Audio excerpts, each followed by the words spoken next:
Myself Sushant Singh, PGT Chemistry of US Academy and Institute, Gorakhpur.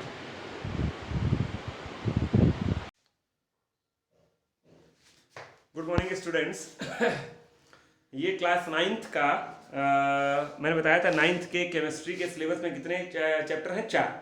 पहले chapter का ये तीसरा वीडियो है, lecture number 3, class ninth, the matter in our surroundings. ठीक है, पहले पार्ट में इंट्रोडक्शन दिया था, मैटर के बारे में बताया था, उसकी कुछ प्रॉपर्टीज डिस्कस की थी। दूसरे वीडियो में मैंने आप लोग को solid, liquid, gas, intermolecular space, intermolecular force, super cooled state, super heated state के बारे में खूब डिटेल से बताया। ये आपका आज तीसरा वीडियो है जिसके अंदर डिटेल आपको एक्सप्लेन किया जाएगा change of state. Change of state, अवस्था परिवर्तन। हिंदी में इसी को क्या बोलते हैं? अवस्था परिवर्तन। जैसे देखिए, चेंज ऑफ सब्सटेंस, कोई भी सब्सटेंस हो, चाहे ये मार्कर हो, चाहे पानी हो, चाहे कोई भी चीज हो। Change of substance from one physical state to another. और फिजिकल स्टेट बताओ बच्चे कितने होते हैं? फिजिकल स्टेट कितने होते हैं? पढ़ाया हूं मैं आपको। फिजिकल स्टेट कितने होते हैं? 5। आप लोग को बेसिकली पढ़ना कितना है? 3, सॉलिड, लिक्विड और गैस। तो the change of substance from one physical state to another is called change of state. यहां सब्सटेंस लिखा है, यहां स्टेट लिखा है। कोई भी सब्सटेंस जब अपना फिजिकल स्टेट चेंज करता है तो उसी को बोलते हैं चेंज ऑफ स्टेट। क्या बोलते हैं? Change of state. आपने देखा होगा पानी को गर्म करिए तो भाप बनता है, वेपराइज होता है। आपने देखा होगा पानी को ठंडा करिए तो आइस बनता है। आपने देखा होगा आइस को बाहर निकाल कर खुले में रख दीजिए तो पानी बन जाता है। तो आप लोग ये देखते हैं आपके जीवन में डेली, घर में, घर के बाहर, अगल बगल चेंज ऑफ स्टेट होता रहता है। तमाम ऐसे सब्सटेंस होते हैं जिनकी अवस्था परिवर्तित होती रहती है। तो उस जब कोई मैटर, जब कोई सब्सटेंस अपने स्टेट को चेंज करता है तो उस प्रोसेस को क्या बोलते हैं और कौन कौन सी चीजें उस पर असर डालती हैं। अच्छा, आपको बता दें 3 मेजर फैक्टर होते हैं चेंज ऑफ स्टेट को करने वाले, इस पर असर डालने वाले 3 मेजर फैक्टर होते हैं। एक होता है आपका टेम्परेचर, एक आपका होता है प्रेशर, और एक होता है जब दोनों अप्लाई कर दिया जाए, टेम्परेचर एंड प्रेशर। मतलब टेम्परेचर चेंज करोगे तो भी स्टेट चेंज होगा, प्रेशर चेंज करोगे तो भी स्टेट चेंज होगा, और ऐसा भी होगा टेम्परेचर प्रेशर दोनों आप चेंज करिए तो स्टेट क्या हो? चेंज। मतलब किसी भी सब्सटेंस की अवस्था पर टेम्परेचर असर डाल सकता है, प्रेशर, और ऐसा भी हो सकता है कि आप दोनों अप्लाई कर दें तो वो असर डाले। तो ये 3 मेजर फैक्टर होते हैं जो किसी भी सब्सटेंस की अवस्था को क्या करते हैं? परिवर्तित करते हैं। तो चलिए आगे बढ़ते हैं। अब देखिए आपके सामने एक टेबल बना हुआ है। किसी भी मैटर के बेसिकली कितने फेज होते हैं? 3, सॉलिड, लिक्विड और गैस। देखिए लिखा है सॉलिड, लिक्विड, गैस, ब्लैक से लिखा हुआ है। अगर कोई चीज सॉलिड से लिक्विड में कन्वर्ट हो रही है, देखिए एरो बना हुआ है, तो उसको बोलते हैं मेल्टिंग। बोलो क्या बोलते हैं? मेल्टिंग। भाई लोग कहते हैं पिघल रहा है। आप आइसक्रीम खरीदते हैं, आइसक्रीम किस फॉर्म में खरीदते हैं? सॉलिड। लेकिन आप थोड़ा लेट कर दीजिए उसको खाने में तो आप देखते हैं वो बहने लगता है, पिघलने लगता है। लोग कहते हैं मेल्ट हो रहा है, मेल्ट हो रहा है। तो सॉलिड से अगर लिक्विड में कोई चीज कन्वर्ट हो रही है तो मेल्टिंग, और अगर लिक्विड से सॉलिड में कन्वर्ट हो रही है तो फ्रीजिंग। पानी को आप फ्रिज में डाल के सॉलिड में कन्वर्ट करते हैं, आइस में, दैट इज कॉल्ड फ्रीजिंग। अगर लिक्विड से कोई चीज गैस में कन्वर्ट हो रही है दैट इज कॉल्ड वेपराइजेशन, या इसी को एक वर्ड और बोलते हैं इवेपोरेशन। क्या बोलते हैं? इवेपोरेशन। अच्छा, मेरी बात को ध्यान से सुनना। 9th की तमाम बुक में इवेपोरेशन और वेपराइजेशन को अलग अलग कहा है। ये दोनों एक ही वर्ड होते हैं, बॉइलिंग अलग होता है। अच्छा, 9th की कई बुक में लिखा हुआ है कि वेपराइजेशन को ही बोलते हैं बॉइलिंग, लेकिन वो थोड़ा गलत है। मैं आपको बता रहा हूं इवेपोरेशन और वेपराइजेशन एक ही चीज है और बॉइलिंग अलग चीज है। अभी मैं बताऊंगा अभी कि बॉइलिंग और वेपराइजेशन में क्या फर्क है। अच्छा, किताब में क्या कहता है कि वेपराइजेशन और बॉइलिंग एक ही चीज है और इवेपोरेशन अलग वर्ड है। थोड़ा सा मिसकंफ्यूजन है, तो ये ध्यान दीजिएगा, सही लिखा हुआ है। अच्छा, गैस से अगर कोई चीज लिक्विड में कन्वर्ट होती है उसको क्या बोलते हैं? कंडेंसेशन। क्या बोलते हैं? कंडेंसेशन। अगर डायरेक्टली सॉलिड से लिक्विड में कन्वर्ट हो गया तो उसको बोलते हैं सब्लिमेशन, और डायरेक्टली गैस से लिक्विड में, सॉलिड में कन्वर्ट हो गया तो उसको बोलते हैं डीसब्लिमेशन। आप हायर क्लासेस में जाएंगे तो इसको भी सब्लिमेशन ही बोलते हैं, दोनों को सब्लिमेशन बोलते हैं। कि चलिए 9th की बुक में दिया हुआ है इसको सब्लिमेशन और इसको डीसब्लिमेशन। तो ये है क्या? ये चेंज ऑफ स्टेट है, मतलब अवस्था परिवर्तित हो रही है लगातार। आप देखिए सॉलिड से लिक्विड, लिक्विड से गैस, गैस से लिक्विड, लिक्विड से सॉलिड, सॉलिड से गैस, गैस से सॉलिड। ये तमाम तरह की अवस्था परिवर्तन है, तमाम तरह के अवस्था परिवर्तन के प्रोसेस हैं जिनका अलग अलग नाम है। Freezing, melting, vaporization, evaporation, sublimation, desublimation, condensation. तो इतने तरह के प्रोसेस है और इसमें क्या हो रहा है? अवस्था परिवर्तित हो रही है। ठीक है, धीरे धीरे मैं एक एक करके सारी चीजों को एक्सप्लेन करूंगा। इसको आप बकायदे क्या कर लीजिए? नोट कर लीजिए। ठीक है, मैंने हल्का फुल्का आपको बता ही दिया। कोई पूछे मेल्टिंग क्या है? When a solid substance gets converted into liquid that is called melting. Ninth में आप आए हैं, क्लास 8 से 9th में, तो नोट्स बनाना बड़ा ही जरूरी होता है और छोटी छोटी बातों को का भी नोट्स बनाया जाता है। आप हायर क्लासेस में जाते हैं तो इतनी छोटी छोटी बातों को लिखा नहीं जाता है, आदमी बस सुन लेता है, समझ लेता है, आगे बढ़ जाता है। लेकिन 9th में तो एक एक चीज का आप नोट्स बनाइए। जैसे मैं बोल रहा हूँ सॉलिड, कोई पूछे मेल्टिंग क्या है, the process in which any solid matter is converted into liquid is called melting. कोई पूछे फ्रीजिंग क्या है, बोल रहा हूँ आपको लिखना है, the process in which any liquid substance gets converted into solid is called freezing। ठीक है, ऐसे लिक्विड अगर गैस में कन्वर्ट हो रहा है तो वेपराइजेशन, गैस अगर लिक्विड में हो रहा है तो कंडेंसेशन। अगर कोई सॉलिड डायरेक्टली गैस में चला जा रहा है without coming in the phase of liquid, अगर कोई सॉलिड डायरेक्ट गैस में चला जा रहा है और लिक्विड फेज में नहीं आ रहा है, then that is called sublimation. Sublimation का एग्जांपल दो, कैम्फर। जब आप कपूर जलाते हैं तो याद करो, कपूर को जलाते हैं तो क्या वो लिक्विफाइड होता है? नहीं, वो डायरेक्टली क्या हो जाता है, गैस बन के उड़ जाता है। और एक चीज जान जाओ, अमोनियम क्लोराइड, फार्मूला होता है अमोनियम क्लोराइड का NH4Cl, लेबोरेटरी में ये रखा रहता है। ठीक है, अमोनियम क्लोराइड को अगर आप गर्म करेंगे, हीट करेंगे तो डायरेक्ट वेपर बन के उड़ जाता है, लिक्विड स्टेट नहीं आता। और हम पढ़े हैं सॉलिड को गर्म करने पर अगर लिक्विड बन गया तो मेल्टिंग, लेकिन सॉलिड को गर्म करने पर गैस बन गया तो सब्लिमेशन।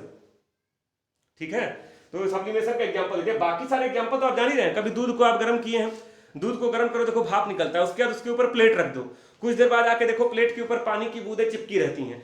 मतलब अंदर दूध में से भाप निकला और प्लेट से टकराकर किस स्टेट में कन्वर्ट हो गया, लिक्विड, यानी gas gets converted into liquid, then that is called condensation. That is called condensation. आप एक वाटर बॉटल हाथ में ले लो, खूब ठंडा पानी बॉटल में भर दो।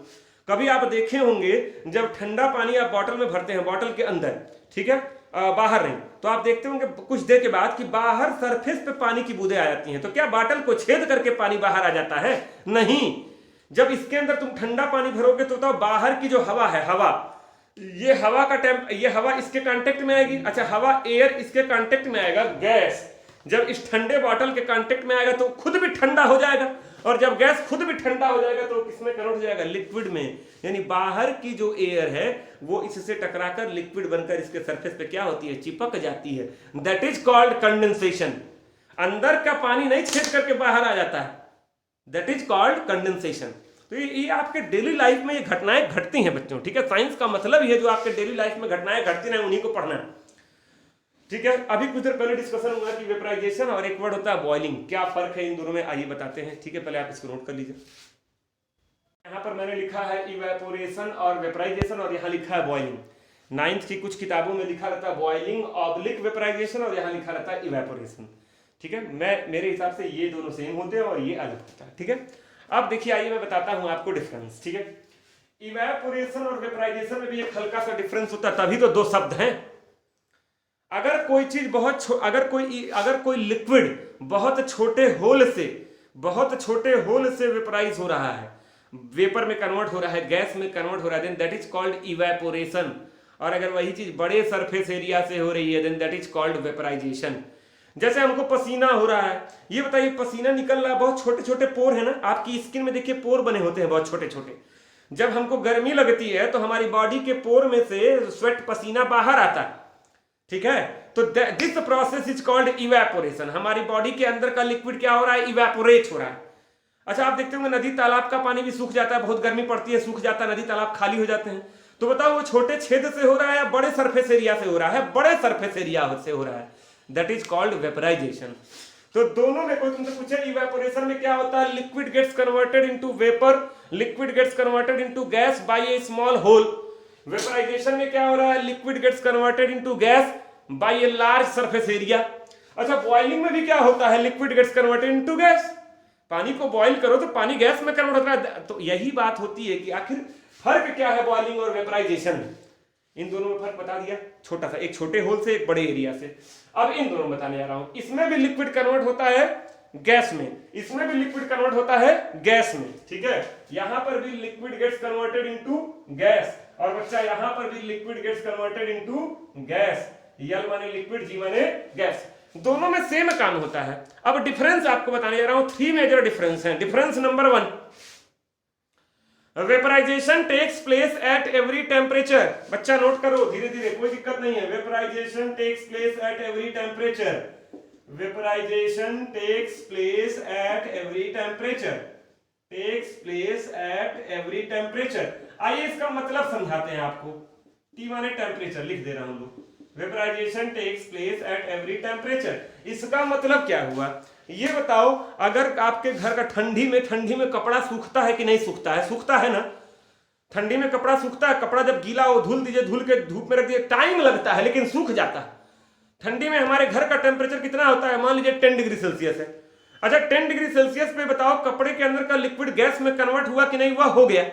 That is called vaporisation. आप उसको बॉइलिंग नहीं बोलेंगे। कभी ऐसा हुआ है क्या कि ठंडी में कपड़ा को सुखाने के लिए आप कुकर में रख के 2 सीटी मार दिए कि सर पानी बॉयल होकर उड़ जाएगा और कपड़ा सूख जाएगा? नहीं, टाइम लगता है लेकिन कपड़ा सूख जाता है। कपड़े को बॉयल करने की जरूरत नहीं है। पानी का बॉइलिंग पॉइंट क्या होता है बच्चा? 100 डिग्री सेल्सियस। पानी 100 डिग्री सेल्सियस से बॉयल होता है, लेकिन हमारा कपड़ा 10 डिग्री सेल्सियस पर भी सूख गया, पंखे के नीचे भी सूख गया, कूलर के नीचे भी सूख गया, कूलर के सामने भी सूख गया। मतलब दिस इज कॉल्ड वेपराइजेशन। तो वेपराइजेशन एक ऐसा फिनोमिना जो हर टेम्परेचर पे होता है। वेपराइजेशन या इवेपोरेशन, जो भी वर्ड आप बोलना चाहें। वेपराइजेशन एक ऐसा फिनोमिना जो हर टेम्परेचर पर होता है बिलो बॉइलिंग पॉइंट। जैसे पानी का बॉइलिंग पॉइंट 100 डिग्री सेल्सियस है, लेकिन कपड़े के अंदर का जो पानी है वो वेपराइज हो रहा है 10 डिग्री सेल्सियस पे, तो बिलो बॉइलिंग पॉइंट। तो vaporisation takes place at every temperature below boiling point, below boiling point. अच्छा ये तो बॉइलिंग हमेशा होता है क्या? अमेरिका में चले जाओ, चाइना में चले जाओ, रसिया में चले जाओ, समुद्र का पानी ले आओ, कुएं का पानी ले आओ, नदी का पानी ले आओ, पानी बॉयल 100 डिग्री सेल्सियस पर ही हो। यानी boiling takes place at a constant temperature, not at every temperature. Boiling takes place at a constant temperature. तो इसका पहला point, boiling takes place at a constant temperature, takes place at a constant temperature. ठीक है बच्चा। आइए second difference की ओर चलते हैं। दूसरा डिफरेंस, ये पहला था, दूसरे पे आते हैं। वेपराइजेशन जो फिनोमिना होता है ये सरफेस पे डिपेंड करता है, सतह पर। अगर सरफेस बड़ा है तो वेपराइजेशन फास्ट होगा, अगर सरफेस छोटा है तो वेपराइजेशन स्लो होगा। जैसे आप सेम साइज का 2 बेडशीट धुल लीजिए, बेडशीट समझ रहे हो, बेड के ऊपर जो बिछाते हैं, एक को बढ़िया से मोड़ के गट्ठर बना दो और एक को ओपन, एक को खूब बढ़िया से धूप में फैला दो। बताओ कौन सूखेगा बढ़िया जल्दी? जो धूप में खूब बढ़िया से फैलाए हो। जिसका गट्ठर बना के रखे हो वो सूखेगा जल्दी? नहीं, उसको सूखने में समय लगेगा। यानी जो खूब फैला के रखे थे उसका सरफेस एरिया ज्यादा था, सरफेस एरिया ज्यादा था तो वेपराइजेशन फास्ट हो गया। यानी vaporisation depends on the surface area. Boiling का कोई मतलब नहीं है, बॉयल 100 पे ही होगा। चाहे तुम परात में पानी रखो, चाहे गिलास में पानी रखो, चाहे चम्मच में पानी रखो, चाहे खुदे पी के बैठ जाओ, बॉयल 100 डिग्री सेल्सियस पर ही होगा। यानी boiling does not depend on the surface area. तो बॉइलिंग किस पे डिपेंड करता है? Boiling depends on whole volume. किस पे? Whole volume. उसी को एक वर्ड बोलते हैं बल्क, BULK, बल्क। तो आइए दूसरा डिफरेंस मैं लिख दे रहा हूं, ठीक है। लिखा हुआ second, vaporisation is the phenomena of surface, ठीक है, और boiling is the phenomena of bulk. Bulk का मतलब होता है होल वॉल्यूम। बोलो क्या होता है? Whole volume. Boiling is the phenomena of whole volume. तो 2 डिफरेंस हो गया। Vaporisation takes place at every temperature, boiling takes place at a constant temperature. Vaporisation is the phenomena of surface, boiling is the phenomena of bulk. तीसरा difference समझाने के पहले मैं आपसे एक वर्ड पूछूंगा। एक वर्ड होता है वोलेटाइल, VOLATILE। कोई तुमसे पूछे वोलेटाइल का मतलब क्या होता है, तो उसका मतलब बता रहा हूं आपको। वोलेटाइल का मतलब होता है जिसका वेपराइजेशन हो जाए, और नॉन वोलेटाइल का मतलब जिसका वेपराइजेशन ना हो। कोई पूछे किसका वेपराइजेशन होता है तो बोलना वोलेटाइल का। कोई पूछे वोलेटाइल क्या होता है तो जिसका वेपराइजेशन। ये दोनों एक दूसरे की डेफिनेशन है, कोई तीसरा मतलब नहीं। वोलेटाइल मतलब जिसका वेपराइजेशन हो, और किसका वेपराइजेशन होता है? जो वोलेटाइल। तो अब सुनिए, vaporisation takes place only of volatile component. Vaporisation केवल वोलेटाइल कंपोनेंट का होता है। जैसे नहा के निकले बाल भीगा रहता है, ये बताओ जब बाहर निकलते कुछ दिनों बाद सूख जाता है ना। यानी बाल के अंदर का पानी उड़ गया, बाल रह गया। तो पानी उड़ गया, पानी क्या था? वोलेटाइल, और बाल रह गया, बाल क्या है? Non volatile. कभी ऐसा हुआ क्या कि बाल ही उड़ गया और टकला पानी रखा है? नहीं। बारिश होती है, छत पे पानी इकट्ठा हो जाता है, कुछ देर के बाद आप देखते हैं छत का पानी उड़ जाता है लेकिन छत रहता है। वो पानी क्या था? वोलेटाइल, लेकिन छतवा क्या था? Non volatile. छत क्या था? Non volatile. कपड़ा धूप में आप डाल देते हैं धुल के, कपड़े के अंदर का पानी उड़ जाता है, कपड़ा रहता है। कभी ऐसा हुआ कि कपड़ा उड़ गया और डायरेक्ट पानी लटका है? नहीं। तो कपड़ा क्या है? नॉन वोलेटाइल, और पानी क्या था? वोलेटाइल। तो वेपराइजेशन केवल वोलेटाइल कंपोनेंट का होता है। देखिए एग्जांपल, वाटर, पेट्रोल। आप गाड़ी की टंकी जिसमें पेट्रोल भरा हुआ उसको ओपन कर दीजिए, 2-4 घंटे में आप देखेंगे सारा पेट्रोल गायब, लेकिन टंकी रहती है। टंकी क्या है? नॉन वोलेटाइल, लेकिन अंदर का पेट्रोल क्या था? वोलेटाइल। तो water, petrol, kerosene oil, spirit, spirit वगैरह देखो हाथ पे गिर जाए, कुछ देर आप हाथ ऐसे रगड़ लीजिए, पंखे नीचे कर दीजिए, स्पिरिट उड़ जाता है। तो जो चीजें इजिली वेपराइज हो जाए दैट इज वोलेटाइल। तो वेपराइजेशन केवल वोलेटाइल कंपोनेंट का होता है, वेपराइजेशन या इवेपोरेशन, ठीक है। लेकिन boiling takes place of both volatile and non volatile. और बॉइलिंग सबका होता है, बॉइलिंग सबका होता है। जैसे पानी बॉइल भी होता है, वेपराइज भी होता है। पानी 100 डिग्री सेल्सियस पे बॉइल होता है और 100 से नीचे वेपराइज होता है। लोहा बॉइल होता है लेकिन वेपराइज नहीं होता है। लोहे को आप बॉइल कर सकते हैं, लोहे का बॉइलिंग पॉइंट होता है 1855 केल्विन। लोहे को आप बॉइल कर सकते हैं लेकिन वेपराइज नहीं कर सकते हैं। तो boiling takes place of both volatile and non volatile. तो इसके एग्जांपल में सब आ गए, आयरन, निकल, पानी, स्पिरिट, सब आ गए इसके एग्जांपल में। तो this is the difference between vaporisation, evaporation and boiling. तो ये पूरा आप नोट कर लेंगे, इसको आप बकायदे याद कर लेंगे, आपके सामने है ये, ठीक है। स्क्रीनशॉट ले लीजिए, कॉपी में नोट कर लीजिए एज इट इज। देखिए आपका अगला टॉपिक है बॉइलिंग पॉइंट। देखिए यहां पर लिखा हुआ है वाटर, बॉइल करोगे तो क्या बना लेगा? स्टीम, भाप। यहां लिखा हुआ नीचे यल का मतलब लिक्विड, और यहां लिखा हुआ जी का मतलब गैस। अगर जानते हो 9th में या 8th में बच्चों से पूछा जाता है, बच्चा बताओ बॉइलिंग पॉइंट की डेफिनेशन, तो बच्चे बोलते हैं sir the temperature at which liquid gets converted into vapour, liquid gets converted into gas, that temperature is called boiling point. जब लिक्विड गैस में कन्वर्ट होते हैं दैट इज कॉल्ड बॉइलिंग, ऐसा बच्चे बोलते हैं। अभी कुछ देर पहले मैंने आपको पढ़ाया लिक्विड गैस में कन्वर्ट होता है वेपराइजेशन में भी, और लिक्विड गैस में कन्वर्ट होता है बॉइलिंग में भी, लेकिन दोनों में डिफरेंस है। यानी ये डेफिनेशन पूरी तरह से सही नहीं। अगर आप ये बोलते हैं the temperature at which liquid gets converted into gas that temperature is called boiling point, तो ये डेफिनेशन पूरी तरह सही नहीं है। अब पूरी तरह से सही डेफिनेशन क्या है अब मैं आपको बताने जा रहा हूं। अच्छा एक चीज बताओ बच्चों, हमारा एटमॉस्फेयर में क्या भरा पड़ा है? हवा, एयर। अच्छा आपको पता है हमारे सर के ऊपर क्या है? एयर है। अच्छा तो एयर हमारे सर से टकरा रही होगी, तो क्या लगा रही होगी? प्रेशर। आप पढ़े होंगे ना प्रेशर का फार्मूला, क्लास 6 में पढ़े होंगे। देखिए आप पढ़े होंगे P = F/A, ये फार्मूला। फोर्स जब किसी एरिया पर लगता है तो क्या क्रिएट होता है? प्रेशर। मैंने इस मार्कर से इस बोर्ड पर ऐसे मारा टक, मैंने इसके एरिया पर क्या लगाया? फोर्स। जब मैं एरिया पर फोर्स लगाऊंगा तो क्या क्रिएट होगा? प्रेशर। हमारे एटमॉस्फेयर की गैसेस हमारे ऊपर क्या लगा रही हैं? फोर्स। हमारे एरिया पर क्या लगा रही हैं? फोर्स। और फोर्स लगाएंगे तो क्या क्रिएट होगा? प्रेशर। यानी हमारा एटमॉस्फेयर हम पर प्रेशर लगाता है। और एक चीज और जान जाओ, हमारा प्रेशर की यूनिट होती है पास्कल, एटीएम। तो हमारा जो एटमॉस्फेयर होता है वो हमारे ऊपर 1 एटीएम का प्रेशर लगाता है। कितना? 1 एटीएम। एटीएम एटमॉस्फेयर वर्ड से ही आया है। ATM is the short name of atmosphere. तो अगर आपसे कोई पूछे हमारा एटमॉस्फेयर कितना प्रेशर लगाता है हमारे ऊपर, तो 1 एटीएम। कोई पूछे पाकिस्तान के लोगों पर एटमॉस्फेयर का कितना प्रेशर है? 1 एटीएम। अमेरिका के लोगों पे एटमॉस्फेयर का कितना प्रेशर है? 1 एटीएम। जब हम पहाड़ों पर जाते हैं या बहुत जमीन के नीचे जाते हैं तो थोड़ा बहुत प्रेशर चेंज होता है, लेकिन नॉर्मली हमारे धरती पर एटमॉस्फेरिक प्रेशर कितना साइंटिस्ट लोगों ने माना है? 1 एटीएम। एटीएम वो मशीन नहीं जिससे पैसा निकालते हैं, एटमॉस्फेयर का शॉर्ट फॉर्म है एटीएम। ठीक है, प्रेशर आप समझ गए। अब देखिए, मान लो हम पानी बॉईल करने जा रहे हैं। क्या बॉईल करने जा रहे हैं बच्चों? पानी। अच्छा तो इस बोतल में मान लो पानी है, ये बोतल अभी खाली है, लेकिन मान लो इतना पानी भरा है। क्या भरा है? पानी। अच्छा बोतल में पानी भरा है तो बताओ उस पानी का वेपराइजेशन हो रहा है कि नहीं हो रहा है? हो रहा है, क्योंकि vaporisation takes place at every temperature. अभी डिफरेंस बताया हूं, इसको गर्म नहीं कर रहे हैं फिर भी इसमें वेपर बन रहे हैं। तो बताओ इसका वेपर प्रेशर कुछ होगा कि नहीं होगा? कुछ होगा ना, थोड़ा बहुत। तो मान लो इसका वेपर प्रेशर है इतना, ये हाथ को ध्यान देना, इतना कुछ है। अच्छा तो हमारा एटमॉस्फेयर ऊपर से कितना प्रेशर लगा रहा है? 1 एटीएम। ये यहां है, ये ज्यादा है, ये थोड़ा कम है। ये क्या है? कोई पूछे ये क्या है? बोलो external atmospheric pressure that is 1 ATM. बोलो external atmospheric pressure that is 1 ATM. है क्या है? वेपर प्रेशर ऑफ वाटर, जो कि कुछ है, कुछ। हम इसको अब गर्म कर रहे हैं, बॉइल करना है ना, बॉइलिंग पढ़ने जा रहे हैं ना, बॉइलिंग। हम इसको अब गर्म कर रहे हैं, लिक्विड को गर्म कर रहे हैं। अच्छा बताओ, गर्म करोगे तो और वेपर बनेगा कि नहीं बनेगा? बनेगा। अबे गर्म करने पे भाप बनता नहीं, जल्दी जल्दी जल्दी जल्दी भाप बनता है।